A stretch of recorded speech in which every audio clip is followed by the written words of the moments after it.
कमरा फूलों की खुशबू से भरा था और दिल में हजारों धड़कनें एक साथ चल रही थीं। वो आईने में खुद को देख रही थी, लेकिन उसके ख्यालात किसी और में खोए हुए थे।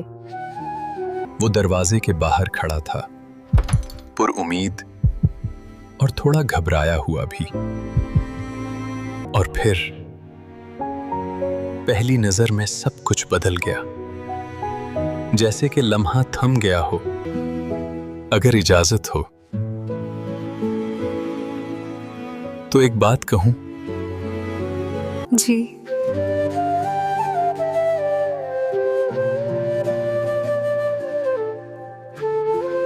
मुझे नहीं पता आगे कैसा सफर होगा, मगर मैं वायदा करता हूं कि आप कभी अकेली नहीं होंगी। वो लम्हा जिसमें लफ्ज कम पड़ जाते हैं मगर दिल सब कह देता है। यूं शादी की पहली रात, दो दिलों की पहली कहानी बन गई। एक नई जिंदगी, एक नई शुरुआत।